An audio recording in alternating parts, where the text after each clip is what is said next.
देखो, जब हम प्रेग्नेंट होते हैं तो हमारी हालत चाहे कैसी भी हो, लेकिन हर जो मॉम टू बी हैं, जो भी प्रेग्नेंट लेडी है, वो यही चाहती है और उसके पेरेंट्स या उसके घर वाले सब यही चाहते हैं कि उसका जो बेबी है वो एकदम परफेक्ट और हेल्दी हो।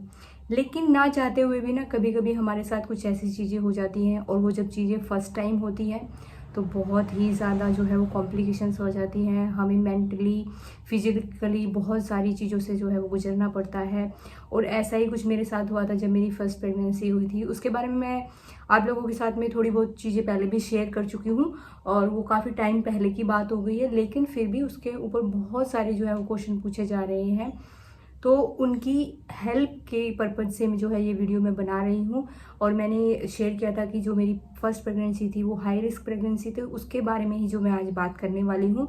तो अगर चैनल पे नए हैं तो चैनल को सब्सक्राइब कर लें, वीडियो को लाइक ज़रूर करें। मेक श्योर कि आप मुझे इंस्टाग्राम और फेसबुक पे फॉलो कर रहे हैं। फर्स्ट टाइम प्रेगनेंसी होती है तो बहुत ही मैजिकल सा मोमेंट होता है हमारी लाइफ का, और उसको बहुत ज़्यादा हम इंजॉय करना चाहते हैं हर तरीके से, अपनी फैमिली के साथ में, अपने पार्टनर के साथ में। लेकिन जब कुछ चीज़ें ऐसी आ जाती हैं, जब मेरे साथ हुआ कि जब मेरा लेवल 1 का अल्ट्रासाउंड हुआ तो उसमें कुछ चीज़ें जो है वो डॉक्टर को नज़र आई। उसके बाद में जो है वो मुझे नहीं समझ में आ रही थी कि चीज़ें कहाँ जा रही हैं, क्योंकि जब आप फर्स्ट टाइम प्रेग्नेंट होते तो इतनी ज़्यादा आपको नहीं पता होती हैं चीज़ें। जब बाद में थोड़ा सा आप उसके बारे में जानने की कोशिश करते हो, कुछ पढ़ते हो, कुछ रिसर्च करते हो, तब आपको पता चलता है कि हाँ ये चीज़ें क्या होती हैं। उसके बाद में उन्होंने मुझे बता भी आपका एक डबल मार्कर टेस्ट कराएंगे। तो वो जो है आपका लेवल 1 अल्ट्रासाउंड के बाद में करा लिया जाता है। तो उसमें उसका जो होता है वो एक एंटी मेजर किया जाता है उसमें। तो उसमें जो है मेरा एंटी जो है वो काफ़ी बढ़ा हुआ पाया गया था, 3.1 या 3.2 समथिंग आया था स्टार्टिंग में ही वो। फिर उन्होंने जब डबल मार्कर कराया तो उसमें भी वो पॉइंट थे वो बढ़ते ही जा रहे थे, 3.8 तक वो चला गया था। फिर उन्होंने जो है बोला कि आपकी जो प्रेगनेंसी है वो हाई रिस्क में चली गई है। तो मुझे तभी तक भी कुछ समझ में नहीं आ रहा था कि हाई रिस्क प्रेगनेंसी में क्या होता है। तो जब उन्होंने बोला कि आपको ये चीज़ें जो है वो एक हम डिपार्टमेंट में आपको सेंड कर रहे हैं, जो होता है फीटल मेडिसिन एक्सपर्ट। मेरा जो केस था वो फीटल मेडिसिन एक्सपर्ट के पास में जो है वो ट्रांसफ़र कर दिया था।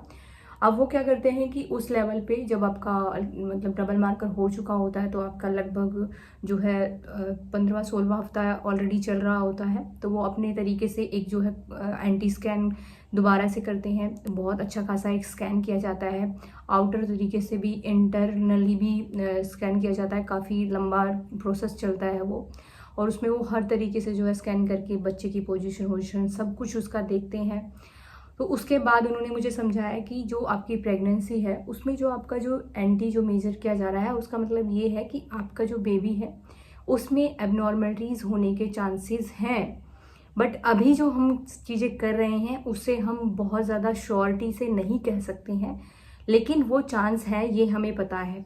तो फिर वो ये बताते हैं कि अगर आपको इसके बारे में मतलब या तो आप यहीं पे डिसीज़न ले लीजिए कि हाँ हमें जो है प्रॉब्लम तो है इसमें। अब क्या प्रॉब्लम है, क्योंकि बहुत तरीके के जो है वो सिंड्रोम उसमें पाए जा सकते हैं, कोई भी मतलब पाया जा सकता है अलग अलग तरीके के। तो अब या तो आप इसी मोमेंट पे जो है आप अपना डिसीज़न ले लीजिए कि हमें बच्चा रखना है या नहीं रखना है, या फिर आप जो है फर्दर टेस्टिंग करा सकते हैं। ये बात आ जाती है कि जब आप बच्चे को बचाने के लिए जो है बच्चे के लिए उस टाइम पे तो कुछ भी जो है वो रेडी हो जाते हैं सब चीज़ें करने के लिए। तो हमने जो है डिसाइड किया कि हम जो है वो टेस्ट कराएंगे।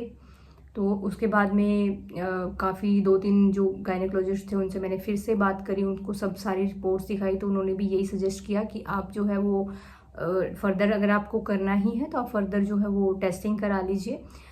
तो मेरा जो टेस्ट हुआ था जिसको हम नीडल टेस्ट बोलते हैं या एमनियोसेंटेसिस बोलते हैं, वो मेरा हुआ था जो दिल्ली में दिल्ली में जो वेंकटेश्वरा हॉस्पिटल, अगर आप लोगों ने नहीं सुना है तो सर्च करके आप देख सकते हैं, वहाँ पे हुआ था। तो वहाँ पे भी फीटल मेडिसिन एक्सपर्ट्स की देख रेख में ये चीज़ की जाती है। और उसके बाद में जब वहाँ पे टेस्टिंग कराई तो उसमें आपको जो है 2 रिपोर्ट्स आती हैं। एक तो मतलब 4-5 दिन में ही आपकी रिपोर्ट्स आ जाती हैं, तो उसमें बता दिया जाता है कि आपके बेबी में जो है वो सिंड्रोम जो है वो कौन सा है, कौन सी एबनॉर्मलिटीज़ हैं।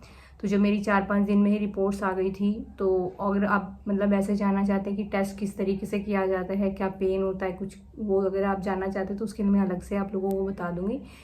तो उसमें जो है आपको एक मतलब 2 तरीके से रिपोर्ट दी जाती हैं।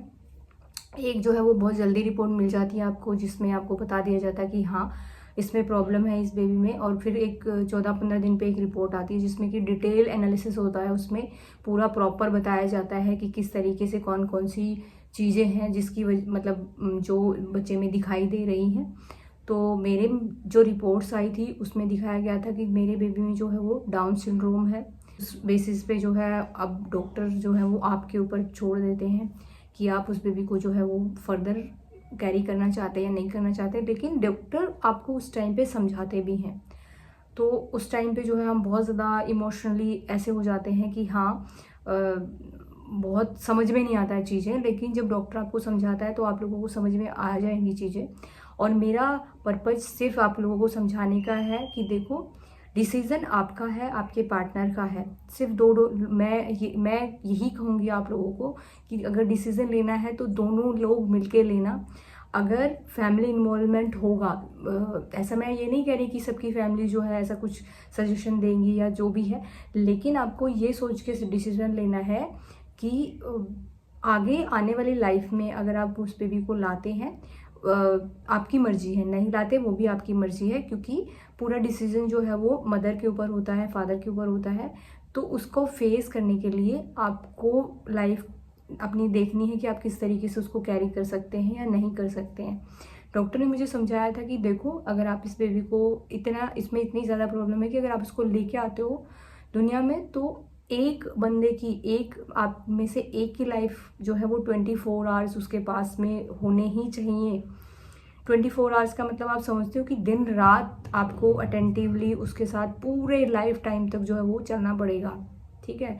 अब उसमें अब ये सोचो आपको कोई इमोशनली ये बोल के कर रहे हैं कि अरे बच्चे क्या हो गया, हम जो है हम वो करवा देते हैं। हम कोई नहीं करवाता है डियर, मैं बोल रही हूँ आपको कि अच्छे भले खासे उसमें ही लोग नहीं करवाते हैं। तो जब ऐसे मतलब अगर आप डिसीज़न लेके और ये कर रहे हैं तो फिर आप उससे तो उम्मीद छोड़ ही दीजिए। तो लाइफ आपकी है, डिसीज़न आपको लेना है। आप प्लीज़ किसी के भी इन्फ्लुएंस में आके जो है आप अगर रखना चाहते हैं तो वो आपकी मर्ज़ी है। अगर आप रखना चाहते हैं तो कोई प्रॉब्लम नहीं है, बट आप एक बार प्रैक्टिकली इस चीज़ को सोच के जब डिसीज़न लीजिएगा। रही बात टेस्ट की, तो अगर मैं थोड़ा बताऊं तो टेस्ट जो होता है वो लगभग आपका 25 तक मतलब 1000 तक 25,000 तक कुछ हो जाता है। और वो डिपेंड करता है कि आपका जो डॉक्टर है वो आपको कितना कंसेशन आपको वो लैब से दिलवा पाता है, हर उस पर डिपेंड करता है। और ये भी डिपेंड करता है कि आप कौन सी सिटी में रहते हैं, क्योंकि अलग अलग सिटी के जो चार्जेस होते हैं। बट मैक्सिमम मतलब मैं बता रही हूँ कि आपको इतना कम से कम तो इतना लगेगा, इससे ज़्यादा हो सकता है बट इससे कम नहीं होगा। मिनिमम अमाउंट जो है वो 23 या 25 के आसपास होता है, क्योंकि उसमें मेडिकेशन भी हो जाती है आपकी सारी मिक्स करके, तो आपको जो है वो इतने तक पड़ जाता है। तो अगर आप में से अगर फिर उसके बाद में मैंने क्या डिसीज़न लिया था कि हमने डिसीज़न लिया कि हम इस बेबी को नहीं रखेंगे, क्योंकि हमने मतलब प्रैक्टिकली और मेंटली दोनों को डॉक्टर ने ही समझाई थी चीज़ें कि देखो ऐसे ऐसे है, और आप प्रैक्टिकली सोचिए, इमोशनली सोचने की ज़रूरत नहीं है। हमारी मानिए, हम एक्सपीरियंस्ड हैं और इन चीज़ों को फेस करते हैं डे बाय डे, तो इस वजह से आप लोगों को सजेशन दे रहे हैं। इस वजह से फिर हमने डिसीज़न लिया कि हम नहीं रखेंगे। तो जब 4 मंथ का था मेरा बेबी तब मैंने अबॉर्ट करवा दिया था। बट विश करूँगी कि आप लोगों को ऐसा कुछ नहीं करवाना पड़े, आपकी प्रेगनेंसी एकदम हेल्दी रहे और आप भी हेल्दी रहें। ये थोड़ी सी इन्फॉर्मेशन थी एमनियोसेंटेसिस के बारे में। अगर आप इसके बारे में और कुछ जानना चाहते हो तो आप कमेंट बॉक्स में पूछ सकते हैं। मिलते हैं नेक्स्ट वीडियो में, तब तक स्टे हेल्दी, अपना और अपने बेबी का ख्याल रखिए। Bye bye.